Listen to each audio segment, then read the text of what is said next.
एक अमीर साहूकार अपनी पत्नी और बेटे के साथ कस्बे में रहा करता था। उनका पुत्र बहुत आलसी था और दूसरी ओर साहूकार बहुत परिश्रमी था। वह रोज सुबह सूर्योदय से पहले शिव मंदिर जाते थे और उसके बाद अपने खेतों की परिक्रमा करते थे। साहूकार अपने बेटे के आलसी रवैये से बहुत परेशान था।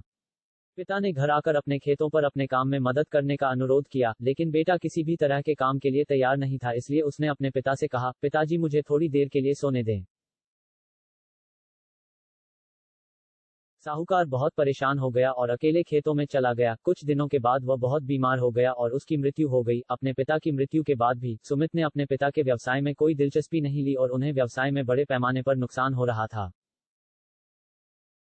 यह देखकर उसकी मां ने कहा कि बेटे, हम व्यापार में बहुत बड़ी हानि का सामना कर रहे हैं, इसलिए मैं इसमें क्या कर सकता हूं। मुझे आपके पिता के व्यवसाय का कोई ज्ञान नहीं है, यहां तक कि मैं कभी भी आपके पिता के साथ हमारे खेत में नहीं गया। शिखर की मां ने बताया कि आपके दादाजी अगले गांव में रहते हैं, उन्हें इस व्यवसाय के बारे में अच्छी जानकारी है कि आप उनसे जाकर मिलें और उन्हें इस समस्या का हल निकालना होगा। शिखर ने कहा कि ठीक है, मैं कल सुबह जाऊंगा। शिखर अपने दादा के पास गए और दादाजी ने पूछा, बताओ क्या समस्या है। शिखर सम्मेलन ने बताया कि पिताजी की मृत्यु के बाद हम अपने व्यवसाय में बहुत नुकसान उठा रहे हैं। मां ने मुझसे कहा कि मुझे आपकी विशेषज्ञता के लिए आना चाहिए, अब केवल आप ही हमारी मदद कर सकते हैं।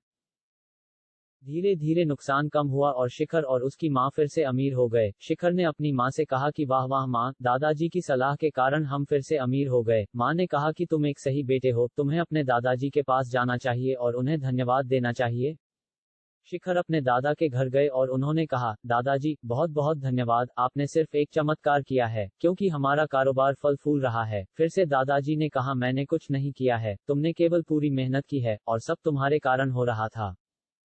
शिखर रोज खेत जाने लगे। मजदूर एक दूसरे के साथ चर्चा कर रहे थे, क्या आपने देखा कि मालिक हर धीरे धीरे आ रहा है। सभी मजदूरों ने देखा कि शिखर खेतों के चक्कर लगा रहा था और फंसने के डर से उन्होंने सभी घोटालों को रोक दिया। दादाजी ने यह बताने के लिए कहा कि आप अपने व्यवसाय पर ध्यान केंद्रित नहीं कर रहे थे और लेबर उसका फायदा उठा रहे थे और सभी घोटाले कर रहे थे, लेकिन अब आप हर दिन काम करने जा रहे हैं, इसलिए उन्होंने पकड़े जाने के डर से सभी घोटाले बंद कर दिए और आपका व्यवसाय हो गया है निखरा। अपने दादा की बात सुनकर उसे अपनी गलती का एहसास हुआ। उसने अपना आलस छोड़ दिया और अपने व्यवसाय पर बहुत मेहनत करने लगा। तो दोस्तों, कहानी का नैतिक यह है कि आलस्य एक बुरी चीज है, इसलिए हमें अपना काम समय पर पूरा करना चाहिए।